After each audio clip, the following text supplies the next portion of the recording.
Part को हम देखेंगे वो है हमारा कंडीशनल सेंटेंस। वर्ड में ही दिख रहा है कंडीशन, और कंडीशन का मतलब क्या होता है? शर्त। कंडीशन का मतलब शर्त। अब कंडीशनल सेंटेंस यानी कहीं ना कहीं आपको इसमें शर्त दिखेगी, और कंडीशनल सेंटेंस हमारे जो बनते हैं वो किससे बनते हैं? इफ से बनते हैं। 3 कंडीशन मैंने बताई हुई है, एक है फ्यूचर का, दूसरा पास्ट पोजीशन और तीसरा पास्ट एक्शन। फिर इसके फॉर्मेट को मैंने बता रखा है। आपने देखा कि हर एक सेंटेंस में सेंटेंस 2 पार्ट में डिवाइड है, एक में इफ लगा है और दूसरे में इफ नहीं लगा। तो पहला इफ फ्यूचर वाले में क्या होता है कि इफ के साथ में अगर हमारा सेंटेंस में विल एंड सेल आ जाए, अगर इफ वाले सेंटेंस के पार्ट में हमारा विल एंड सेल आ जाए तो गलत है, और उसे हमें प्रेजेंट इंडेफिनिट से बनाना होगा। जिस पार्ट में इफ नहीं लगा है उस पार्ट में हमारा विल सेल लग सकता है, उसमें प्रॉब्लम नहीं है, लेकिन जिस पार्ट में इफ लगा है उस पार्ट में विल सेल का यूज नहीं है। यहाँ पे एग्जांपल देखिए, लिखा है if I will work hard I will pass, है ना। और आपने देखा यहाँ पे इफ लगा है, ये हुई इफ वाली क्लास और ये इफ वाली क्लास नहीं है। और आपको पता है कि इफ वाली क्लास में विल सेल का यूज नहीं करते। प्रेजेंट इंडेफिनिट से बनाते हैं, सब्जेक्ट सिंगुलर है तो वर्ब में एस नहीं लगेगा। If I work hard I will pass. आगे नेक्स्ट, इसके बाद में आप देखें कि इफ पास्ट पोजीशन, पोजीशन का मतलब होता है अधिकार, किसी भी चीज पर उसका अधिकार होना। यहाँ पर क्या होगा कि आपको हेड तो मिलेगा लेकिन इसके साथ में वर्ब नहीं मिलेगी, कोई ना कोई थिंग होगी, कोई ना कोई पोजीशन वाला वर्ड।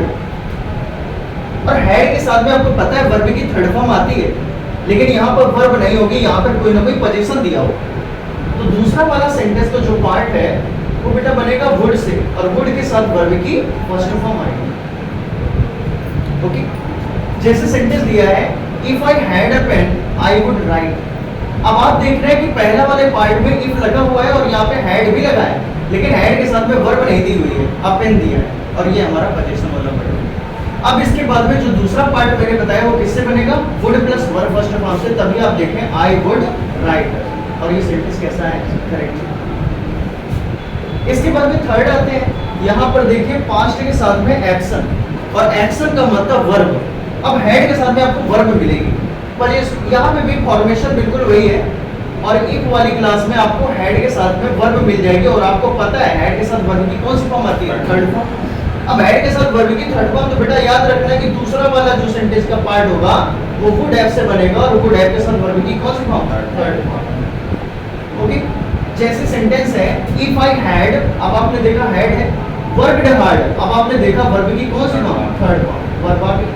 दूसरा पार्ट हमारा जो बनेगा would plus have plus verb third form से बन जाएगा, और आपने देखा कि यहाँ पर वुड हैव लिखा है, वर्ब की थर्ड फॉर्म। बोलो भाई समझो। एक एग्जांपल है, और ये बताना है सही है कि गलत है। आपने देखा यहाँ पे लिखा है if I had a few hours मोर, आपने देखा यहाँ पे वर्ब तो नहीं है, अगर मेरे पास में कुछ घंटे होते, यानी ये कैसा है? पोजीशन। और हेड के साथ पोजीशन तो आपको पता है कि ये सेकंड वाली कंडीशन, सेकंड वाली कंडीशन पे बाद में would plus verb first form से बनता है। आगे सेंटेंस को पढ़े तो यहाँ पे देखिए लिखा है आई वुड हैव स्पेंट, तो यहाँ पे देखो वुड हैव लगा, गलत। तो आई वुड, वर्ब की थर्ड फॉर्म क्या होती है? स्पेंड। यहाँ पे फर्स्ट फॉर्म हमारी लगेगी, थर्ड फॉर्म नहीं लगेगी। यहाँ पे क्योंकि हैव के साथ वर्ब की थर्ड फॉर्म लगती है, जबकि यहाँ पे हैव नहीं लगाना। तो यहाँ पे सीधा सा सेंटेंस बनेगा if I had a few hours more I would spend in public library. अब हमारा सेंटेंस करेक्ट, बोलो ऐसे, ठीक है। तो ये हमारा कंडीशनल सेंटेंस हो गया, टेंस का बहुत इंपॉर्टेंट पार्ट।